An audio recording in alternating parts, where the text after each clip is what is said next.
في القلب مشاعر أخفيها قد أشرقت الشمس عليها عن خطط لم أعبأ فيها ستكون بأيامي فرقا فحياتي قبل الحلقات بضياع شتاتي من دون. Ka'bah adalah sebuah bangunan dengan bentuk persegi empat dan disusun dengan batu-batu alam berwarna coklat kehitaman. Ka'bah merupakan sentral pusat ibadah bagi kaum muslimin, sebagai kiblat tempat umat Islam mengarahkan wajah mereka ketika sholat. Orang Islam sangat paham bahwa Ka'bah bukanlah sesuatu yang disembah. Kemuliaan Ka'bah di sisi umat Islam bukanlah sebagai berhala, wujud dari Tuhan atau bentuk dari Tuhan. Tidak ada satupun umat Islam yang meyakini bahwa Ka'bah adalah wujud dari Tuhan, dan tidak ada umat Islam yang menyembah Ka'bah.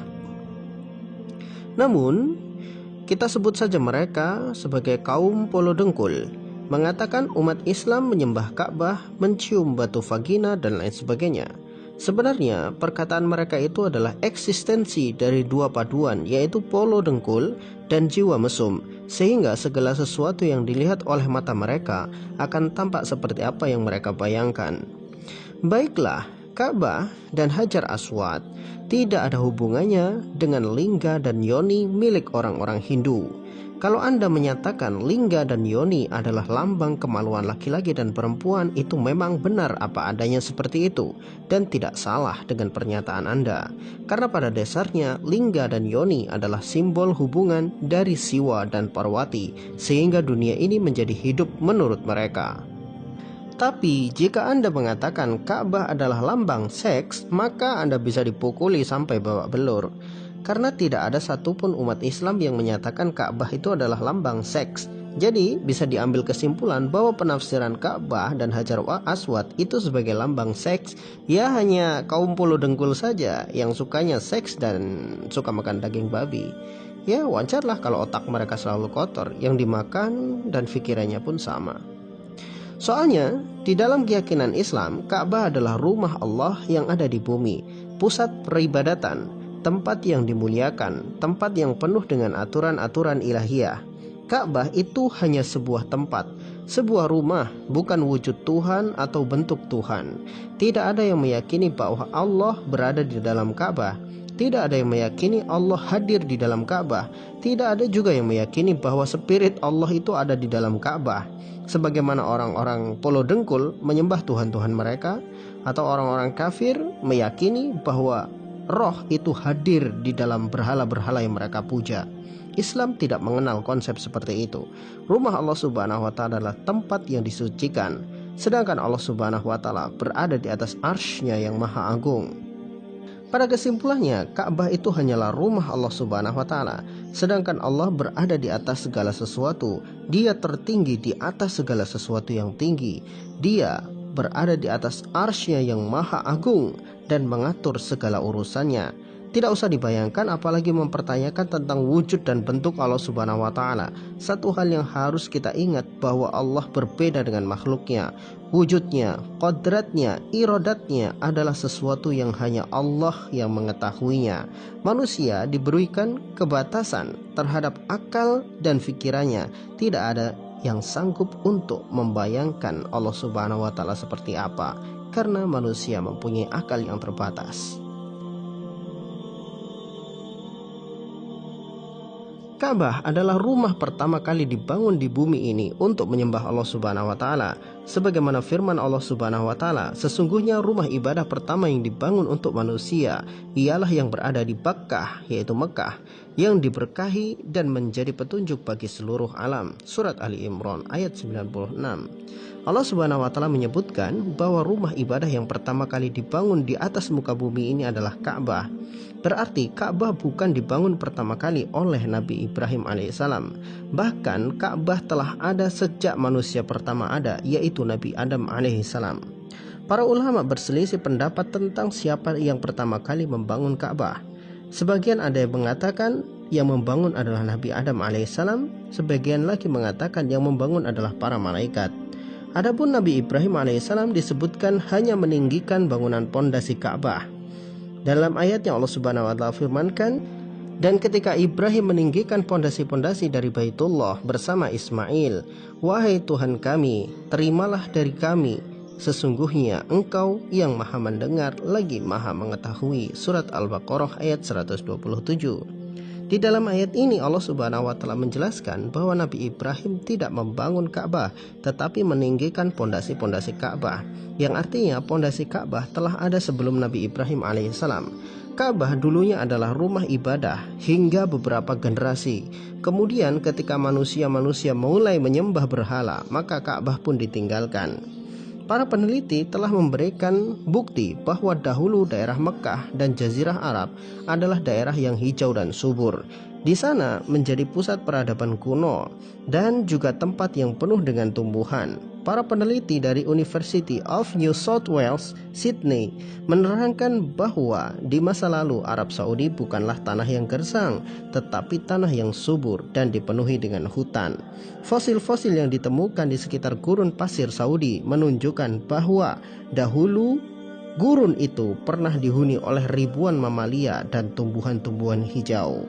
Lalu apa hubungannya hasil penelitian ini dengan Ka'bah? Penemuan ini memperkuat bukti bahwa Ka'bah dulu adalah pusat peradaban di masa lampau. Orang-orang yang hidup jauh ribuan tahun sebelum Nabi Ibrahim alaihissalam telah tinggal di Arab Saudi dan menjadikan Ka'bah sebagai sentral peribadatan mereka. Jika Ka'bah dan daerah sekitarnya dulunya adalah tanah yang subur, tentunya ada peradaban yang terbentuk di sana. Maka sangat logis jika Allah Subhanahu wa taala sampaikan bahwa Ka'bah adalah rumah ibadah pertama yang dibangun di bumi bagi manusia. Logis karena di masa lalu Ka'bah, Mekah adalah daerah yang sangat subur. Pembangunan ulang Ka'bah oleh Nabi Ibrahim alaihissalam adalah setelah beliau meninggalkan Hajar dan Ismail di padang gersang itu berdua atas perintah Allah Subhanahu wa taala. Mulanya Hajar yang ditinggalkan di padang gersang itu kebingungan bagaimana bisa ia akan makan dan minum di atas tanah yang tumbuhan tidak tumbuh. Tetapi karena keyakinan kepada Allah Subhanahu wa taala adalah pondasi kehidupan beliau, maka beliau tetap yakin bahwa Allah tidak akan meninggalkan Hajar dan Ismail mati karena haus dan lapar.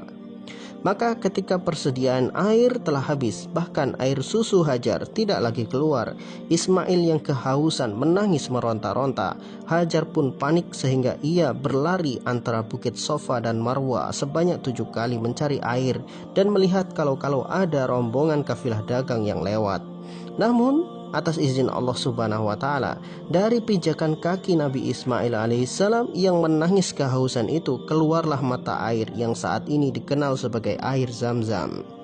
Keluarnya mata air Zam-Zam itulah awal bangkitnya kehidupan di Mekah yang dulunya gersang, kemudian banyak orang-orang yang singgah di sana. Mulanya para pedagang singgah hanya untuk mengambil air minum, karena air Zam-Zam adalah air ternikmat yang pernah mereka minum. Lama-kelamaan mereka membuat rumah di sana dan menetap di Mekah. Saat itu Ka'bah belum dibangun dan belum ditemukan dan belum menjadi pusat peradaban seperti saat ini.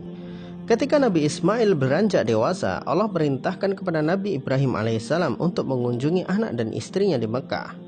Bukan hanya sekedar berkunjung, tetapi juga untuk membangun ulang Ka'bah yang telah terlupakan begitu lama bagi manusia. Sesampainya Nabi Ibrahim di Mekah, dilihatnya putranya telah beranjak dewasa. Ismail adalah putra pertama yang lahir dari Hajar. Sedangkan dari Sarah, Nabi Ibrahim alaihissalam dikaruniai Ishak yang lahir setelah Ismail. Jadi Ishak adalah adiknya Ismail dari ibu yang berbeda.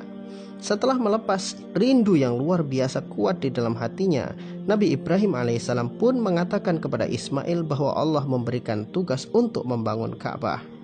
Saat itu Nabi Ibrahim pun tidak tahu di mana posisi Ka'bah sampai Allah Subhanahu wa taala memberikan petunjuk kepada beliau. Hal itu Allah Subhanahu wa taala firmankan, "Dan ketika kami memberikan tempat kepada Ibrahim di Baitullah, janganlah kamu mempersekutukan sesuatu pun dengan aku, dan sucikanlah rumahku ini bagi orang-orang yang tawaf dan orang-orang yang beribadah dan orang-orang yang rukuk dan sujud." Surat Al-Hajj ayat 26. Setelah Nabi Ibrahim alaihissalam mendapatkan petunjuk dari Allah Subhanahu wa taala di mana tempat Ka'bah berada, maka dimulailah pembangunan ulang Ka'bah dari pondasi-pondasinya sehingga berbentuk seperti persegi empat yang kita ketahui saat ini. Saat itu Nabi Ibrahim alaihissalam telah mulai beranjak sepuh sehingga beliau menggunakan sebuah batu untuk berpijak dan memasang batu-batu yang lain ke atas pondasi Ka'bah. Batu pijakan Nabi Ibrahim alaihissalam itu kini dikenal sebagai Maqam Ibrahim. Ketika pembangunan Ka'bah hampir selesai, ada sebuah celah di sudut Ka'bah yang berongga, sehingga Nabi Ismail alaihissalam mencari batu yang pas untuk menutup rongga itu. Maka Nabi Ismail alaihissalam diberikan sebuah batu dari surga oleh malaikat Jibril. Batu itu berwarna putih dan berbau harum. Namun karena dosa-dosa manusialah yang membuat batu itu sekarang menjadi berwarna hitam. Hajar Aswad bukanlah berhala yang disembah, tetapi dia adalah tanda dimulainya tawaf dan akhir dari tawaf. Seorang yang melakukan haji atau umroh akan memulai tawafnya dari sudut Hajar Aswad berada dan mengakhiri di tempat itu pula. Itulah fungsi dari Hajar Aswad. Adapun mencium Hajar Aswad adalah untuk mengingat bahwa dahulu batu itu berasal dari surga dan diberikan kepada manusia mulia yaitu Ibrahim dan Ismail. Dan batu itu juga pernah diangkat oleh tangan manusia paling mulia di muka bumi ini yaitu Nabi Muhammad SAW saat renovasi Ka'bah ketika umur Nabi Muhammad 35 tahun. Adapun mencium Hajar Aswad bukanlah wajib tetapi hanya opsional saja. Siapapun boleh dan kalau tidak juga tidak masalah. Toh Hajar Aswad pernah dicuri selama 20 tahun dan haji serta umroh tetap dilaksanakan tanpa kendala apapun. Jadi tuduhan-tuduhan orang kafir itu bukan karena mereka bodoh, tetapi karena mereka itu sengaja membodohi diri sendiri dan orang lain.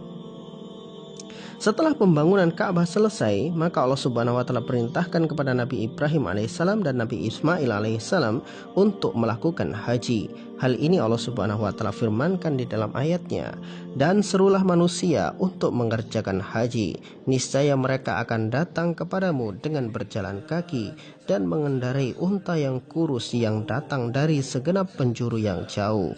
Surat Al-Hajj ayat 27 sampai 28. Jadi haji telah dilakukan sejak zaman Nabi Ibrahim alaihissalam. Sebagai umat Islam, kita harus faham tentang sejarah, karena sejarah itulah asal usul kita. Melupakan sejarah sama saja melupakan siapa kita. Wallahu a'lam bishawab.